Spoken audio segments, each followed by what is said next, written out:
Welcome to Math Science History. I'm Gabrielle Burchak, your host. And today, as we continue with our summer series of reposts and stories about scientists on vacation, I am going to repost one of my favorites. This one is about the word scientist, which was designated in honor of a woman. By the time you're done with today's episode, you're going to know so much more about Mary Somerville, the word scientist, as well as the origin and pushback over the word physicist.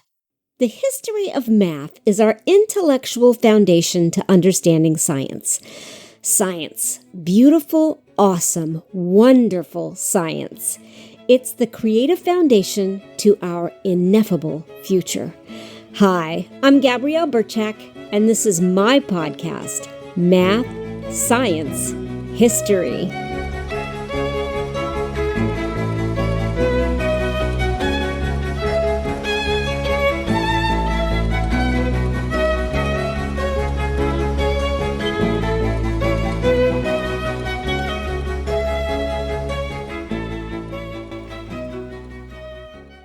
In 1834, the Scottish science writer and polymath Mary Somerville published her renowned work On the Connexion of the Physical Sciences. It was an absolutely tremendous book that showed how all of the physical sciences connect and how all of the work that chemists, philosophers, mathematicians, and naturalists do can be associated with a role that honorably defines who they are. The book itself is not the subject of this podcast. Instead, it's what the book inspired. In March 1834, an anonymous critic wrote a review about Somerville's work.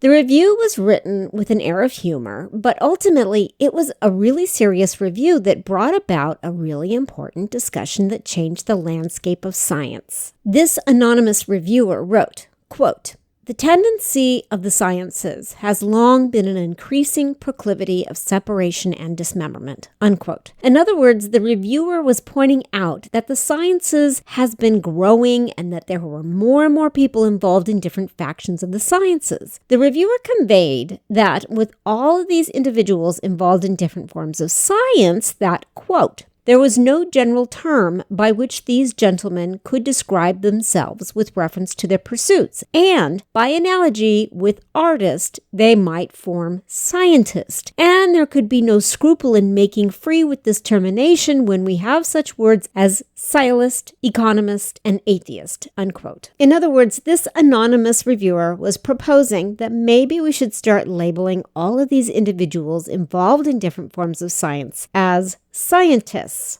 He proposed using the word philosophers, but he felt that would be too wide and too lofty a term. He then proposed that maybe we use the word savant, but then he said it wouldn't quite work because the word was French and it alluded to pretensions. So, because this particular piece was written with an air of humor, it wasn't taken seriously. And so, 6 years later, this anonymous reviewer outed himself in his work called The Philosophy of the Inductive Sciences. The author was William Whewell. The last name is spelled W-H-E-W-E-L-L,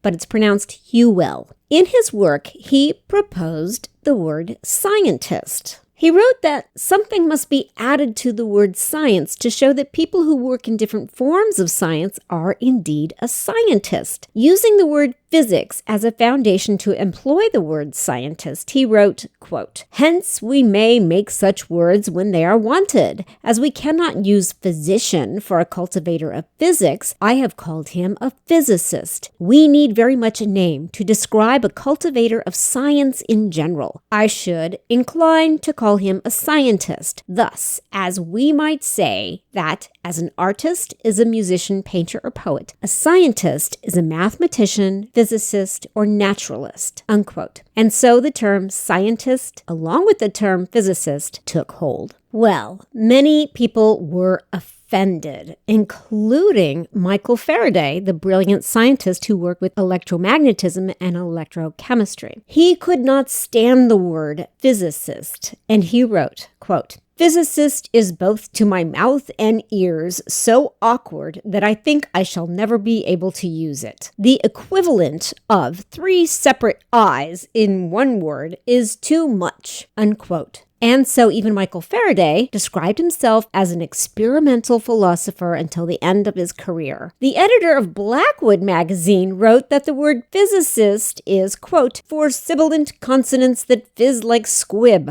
unquote. Lord Kelvin, of the infamous base unit of temperature Kelvin, suggested that they use the word naturalist. Some even proposed that they use the word philosopher. Again, it didn't go over because philosopher had narrowed in its field so much that it excluded natural philosophy. And those who were scientists who defined themselves as natural philosophers had to say that they were either experimental philosophers or natural philosophers. So philosopher wouldn't have worked because they were looking for one complete term to identify a scientist. Well, as the discussion continued to go back and forth about whether to take on the term scientist or not, by the time the term reached America, they were all like, sure, hey, why not? It's a fantastic term. Let's use it. So meanwhile, as the debate continued in Britain, America was moving on with the term scientist. Regardless, in Britain, they dug in their heels. They apprehensively used the term scientist as an informal expression. However, they formally continued to refer to scientists as men of science. Even in 1894, J.T. Carrington, the editor of the magazine Science Gossip, wrote, quote, why not speak of nomenclatures as namists, or sempstress as suist, or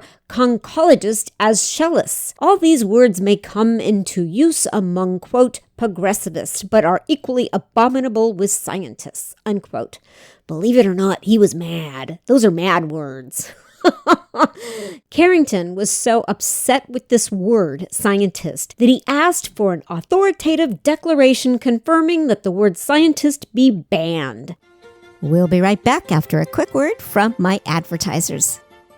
Well, the responses that he got back were a mixed bag. Alfred R. Wallace, a British naturalist, explorer, geographer, anthropologist, biologist, and illustrator who worked jointly with Charles Darwin, wrote back to Carrington of Science Gossip, saying, quote, I thought the very useful American term scientist was now adopted, and I see Dr. Armstrong used it at the Chemical Society yesterday. As we have biologist, zoologist, geologist, botanist, chemist, physicist, physiologist, and specialist, why should we not use scientist? It seems to me that it has, as the Americans say, come to stay, and it is too late in the day to object to it, unquote. Then there was Thomas H. Huxley, who was an English biologist and anthropologist. He hated the word. He wrote, quote, Sir, to anyone who respects the English language, I think scientists must be about as pleasing as the word electrocution. I sincerely trust you will not allow the pages of Science Gossip to be defiled by it, unquote. What gets me is that he's trying to defend a magazine called Science Gossip, which in today's time would probably be a website called the Science Gossip Cop.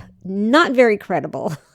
Even though the term scientist was, quote, here to stay, even up until 1914, the Oxford English Dictionary referred to these natural philosophers as men of science. But there was one American philologist, Fitz Edward Hall, who took offense with those who were offended, and he disputed these men with this response. By nobody who is capable of judging can it be gainsaid, and it behooves a wise patriot acknowledge and to lament that the phraseology of nearly all our recent popular authors is tarnished with vulgarisms imported and indigenous, at which a cultivated taste cannot but revolt. Nor is this the sole uncouth trait that sullies the written style of the great body of our fellow countrymen. Conspicuous with them, almost in like degree, are slovenliness, want of lucidity, breach of established idiom, faulty grammar, and needless Americanisms, general or sectional. Of these offenses against the aesthetics of literary composition, they are seen, moreover, to show themselves year by year increasingly regardless. I had to read this.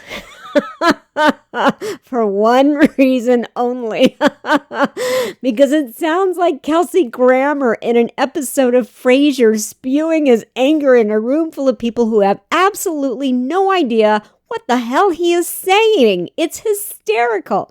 But in his defense, in layman's terms, Hall prophesied that the word scientist would stick. Yeah, that's what he said, basically. He, along with others, felt that the objections were too late. Thus, the final defense was that since the term scientist was, quote, an American importation, unquote, why doesn't the rest of the scientific community use it as well? If you are interested in reading more about Whewell's proposal and the defenses and support that ensued, I'm going to post a few resources on my website at mathsciencehistory.com, including my primary reference in this podcast, which is Scientist, The Story of a Word, by Dr. Sidney Ross, which was published in the June 1964 Journal of the Annals of Science. It's really a wonderful article to read, and it's full of so much detail over this one word, scientist. Thus, scientist became the word for our seekers of truth. A true scientist uses a method that includes a question, research, hypothesis, experiment, data, results, and conclusions, and then communication that is evaluated by peers. A good scientist, or any good researcher for that matter, does not go into the research looking for the answer that they believe to be true. They go into their research with the viable question and are open to the outcome of the answer. Scientists don't have an emotional attachment to the answer. They simply explain the facts.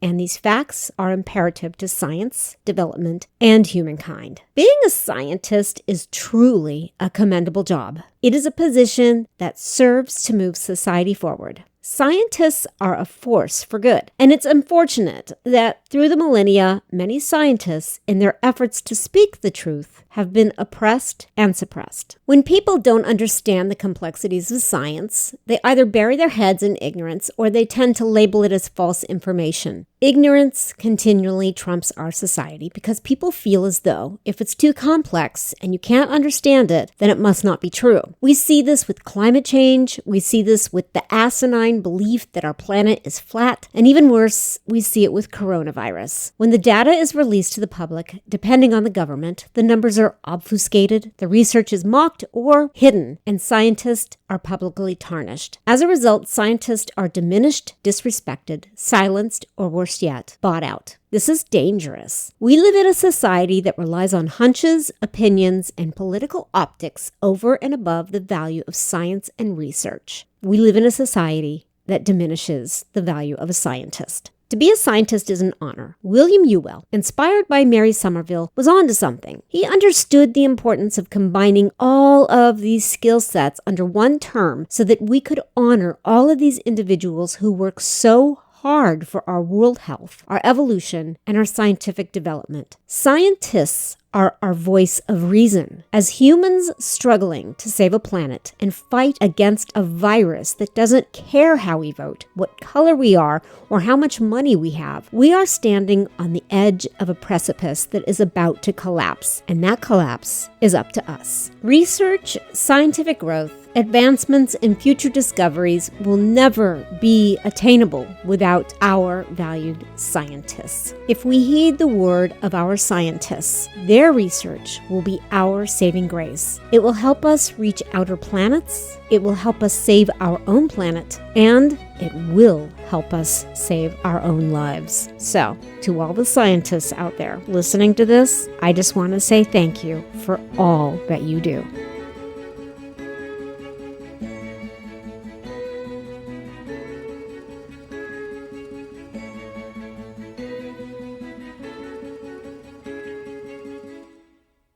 I'm Gabrielle Burchak. This podcast has been brought to you by caffeine. Delicious, wonderful nectar of the gods caffeine. Coffee, tea, coffee candy, you name it. I love it. Thank you for listening to Math Science History. If you like what you are listening to, please remember to subscribe and leave a review. I would really appreciate that. If you are interested in reading more about the history of math and science, please come visit me at mathsciencehistory.com. And while you are there, if you like what you're listening to, please feel free to click on that coffee button and buy me a cup of coffee. Until next week, carpe diem.